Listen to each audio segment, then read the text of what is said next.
to the system, and there will always be poor pockets of society that get the short end of the stick. An analogy would be a game of musical chairs, for once the music stops, somebody is left out to dry. And that's the point.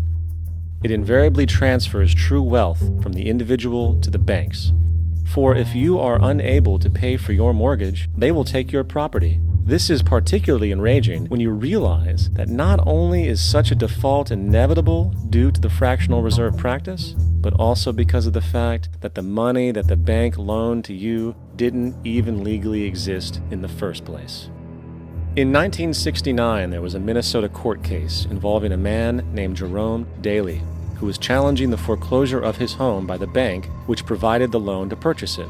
His argument was that the mortgage contract required both parties, being he and the bank, each put up a legitimate form of property for the exchange. In legal language, this is called consideration. Mr. Daly explained that the money was, in fact, not the property of the bank, for it was created out of nothing as soon as the loan agreement was signed. Remember what modern money mechanics stated about loans? What they do when they make loans is to accept promissory notes in exchange for credits. Reserves are unchanged by the loan transactions, but deposit credits constitute new additions to the total deposits of the banking system. In other words, the money doesn't come out of their existing assets. The bank is simply inventing it, putting up nothing of its own except for a theoretical liability on paper. As the court case progressed, the bank's president, Mr. Morgan, took the stand, and in the judge's personal memorandum, he recalled that the plaintiff, bank's president, admitted that, in combination with the Federal Reserve Bank, did create the money and credit upon its books by bookkeeping entry. The money and credit first came into existence when they created it. Mr. Morgan admitted that no United States law or statute existed which gave him the right to do this. A lawful consideration must exist and be tendered to support the note. The jury found that there was no lawful consideration, and I agree. He also poetically added, only God can create something of value out of nothing. And upon this revelation, the court rejected the bank's claim for foreclosure, and Daly kept his home. The implications of this court decision are immense. For every time you borrow money from a bank, whether it is a mortgage loan or a credit card charge, the money given to you is not only counterfeit, it is an illegitimate form of consideration, and hence voids the contract to repay, for the bank never had the money as property to begin with. Unfortunately, such legal realizations are suppressed and ignored, and the game of perpetual wealth transfer and perpetual debt continues. And this brings us to the ultimate question: why? During the American Civil War, President Lincoln bypassed the high-interest loans offered by the European banks and decided to do what the Founding Fathers advocated, which was to create an independent and inherently debt-free currency. It was called the greenback. Shortly after this measure was taken, an internal document circulated between private British and American banking interests stated, "Slavery is but the owning of labor, and carries with it the care of laborers, while the European plan is that capital shall control labor by controlling wages. This can be done by controlling the money. It will not do to allow the greenback, as we cannot control that."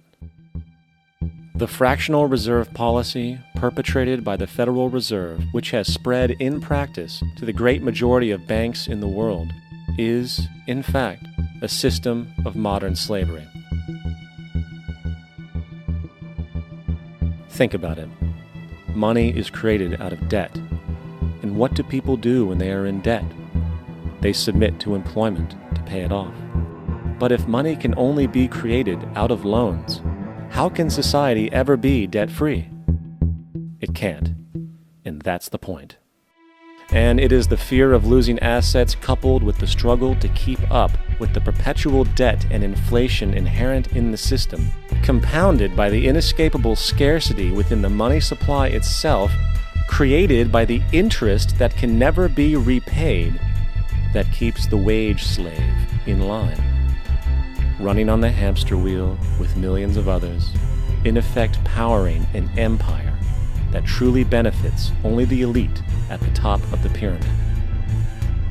For, at the end of the day, who are you really working for? The banks. Money is created in a bank and invariably ends up in a bank. They are the true masters, along with the corporations and governments they support. Physical slavery requires people to be housed and fed. Economic slavery requires people to feed and house themselves. It is one of the most ingenious scams for social manipulation ever created, and at its core, it is an invisible war against the population. Debt is the weapon used to conquer and enslave societies, and interest is its prime ammunition.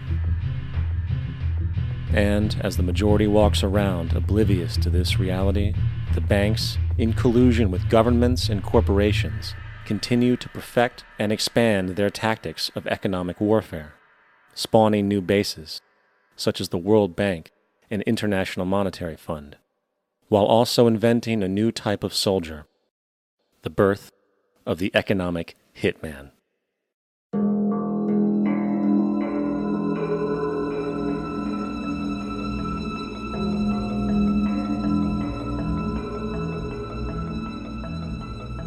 We economic hitmen really have been the ones responsible for creating this first truly global empire.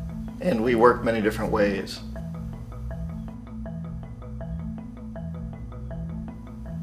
But perhaps the most common is that we will identify a country that has resources our corporations covet, like oil, and then arrange a huge loan to that country from the World Bank or one of its sister organizations. But the money never actually goes to the country. Instead, it goes to our big corporations to build infrastructure projects in that country, power plants, industrial parks, ports, things that benefit a few rich people in that country, in addition to our corporations, but really don't help the majority of the people at all. However, those people, the whole country is left holding a huge debt. It's such a big debt they can't repay it, and that's part of the plan, that they can't repay it. And so at some point, we economic hitmen go back to them and say, listen, you owe us a lot of money, can't pay your debt, so sell your oil real cheap to our oil companies. Allow us to build a military base in your country, or send troops in support of ours to someplace in the world like Iraq, or vote with us on the next UN vote. To have their electric utility company privatized and their water and sewage system privatized and sold to U.S. corporations or other multinational corporations. So there was that whole mushrooming thing, and it's so typical of the way the IMF and the World Bank work, that you put a country in debt, it's such a big debt it can't pay it, and then you offer to refinance that debt and pay even more interest. And you demand this quid pro quo, which you call a conditionality or good governance, which means basically that they've got to sell off their resources, including many of their social services, their utility companies, their school systems sometimes, their penal systems, their insurance systems, to foreign corporations. So it's a double, triple, quadruple whammy. The precedent for economic hitmen really began back in the early 50s when democratically elected Mossadegh, who was elected in Iran, he was considered to be the hope for democracy in the Middle East and around the world. He was Time Magazine's Man of the Year. But one of the things that he'd run on and began to implement was the idea that foreign oil companies needed to pay the Iranian people a lot more for the oil that they were taking out of Iran. The Iranian people should benefit from their own oil. Strange policy. We didn't like that, of course. But we were afraid to do what we normally were doing, which was to send in the military. Instead, we sent in one CIA agent, Kermit Roosevelt, Teddy Roosevelt's relative. And Kermit went in with a few $1 million and was very, very effective and efficient. And in a short amount of time, he managed to get Mossadegh overthrown and brought in the Shah of Iran to replace him, who always was favorable to oil. And it was extremely effective.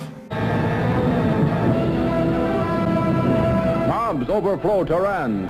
Army officers shout that Mossadegh has surrendered and his regime as virtual dictator of Iran